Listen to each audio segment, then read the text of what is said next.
So, in fact, this is a good time to mention this. I've made a decision. Several of you and other national media have asked me for individual interviews, and I've made a decision not to do that. If there are questions like this that are important, I will be sending out what I call an addendum to the press list that will update information if I think it's important to update it prior to tomorrow's next briefing. But I've made the decision not to segregate my information into individual interviews, just because I think this issue is important enough that we need to be sharing it generally across the board. Some families, Tim, are asking why you're meeting with us and not the families. I play a different role. My role is for public information, specifically press-related. We have other people within the organization who are focusing on information to the families. But the families' distribution list is now going out with our press distribution list. Whenever we send out a document such as this goes to the family list as well. Can you explain why or why not a mobile quarantine unit is or is not a viable option here? I can't speak to any of those, why those decisions have been made to not have those on site. Why were new residents still being admitted after the first resident tested positive on February 19th? That first patient did not test positive on February 19th. They were transferred out on February 19th. Testing was done, and we didn't get those results until a later date. So we didn't know. We didn't know. I don't have the exact date, but it wasn't. It was. I've been working on trying to understand that exact date, but there was a time period of days before that patient left the facility, and we understood that they had tested positive. So at that point, we had already. It would have been common for us to have an influenza-type situation with patients, and we treated the facility in the same way that is very common for this facility to treat patients. I want to piggyback off of that. The 10 days that had passed between that patient being transported out and then the decision being made to close the doors, turn away visitors, what was kind of the straw that broke the camel's back to make that decision to shut this place off essentially from visitors, vendors, volunteers? Do you have any more information on what the final call was or what? It's been an ongoing discussions between government agencies and our facility, and there wasn't one particular. There wasn't particular. It was an escalation of this was new. We were trying to figure out what was going on. We had limited information in the same way that we still have somewhat limited information on how many of our patients here are. We don't have test results aren't coming back to us immediately. So there's a lag time.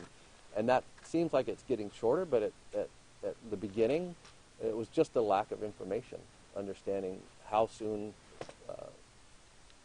we got that information and how to act. So, if the staff can't be tested, are you concerned that some of them might be taking the virus home to their families and to whatever places they visit?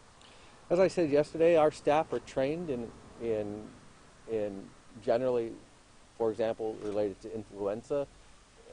They're trained how to handle themselves within the facility, how to handle themselves when they leave the facility. Sometimes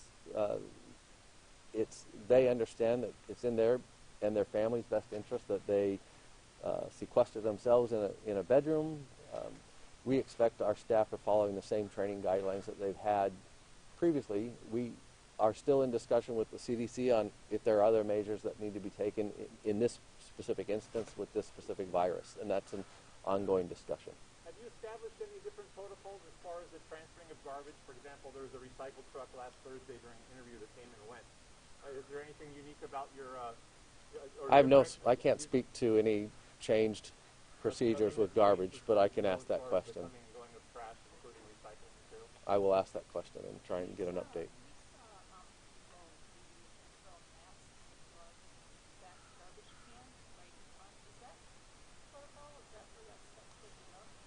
I will ask to see if that is protocol, but that's the exit point for their last leaving of the facility. But I will ask to see if there's anything we need to do or anything that's being done specifically with that. I've seen family members enter and exit the facility visiting in the last few days.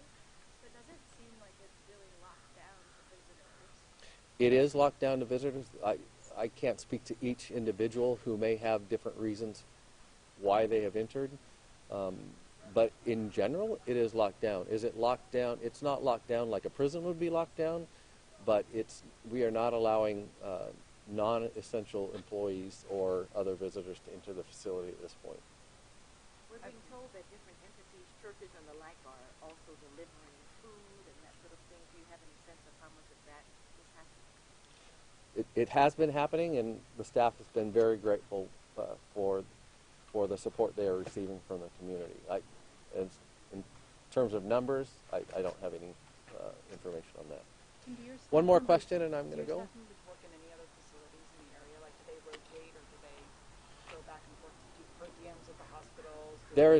There's discussion and ongoing about rotation of staff, but I don't have any specific information on how many have actually come into our facility from other facilities. Do they routinely do that? Like before this all broke open, did they do that anyway? Like kind of pick up weekend shifts? My understanding is that wouldn't have been uncommon before. I know that there's more complication around that now. Again, this gets back to it's not as easy as just transferring employees from one position to because of exposure issues and moving. But at the same time, we're balancing that with the very real need to have more hands on. But I'm sorry if my question is unclear, but what I mean is it possible that some nurses, for example, who work here also do part-time at other nursing homes or hospitals, like on weekend shifts or nights, just to make more money? I'm saying prior to this situation, that wouldn't be uncommon.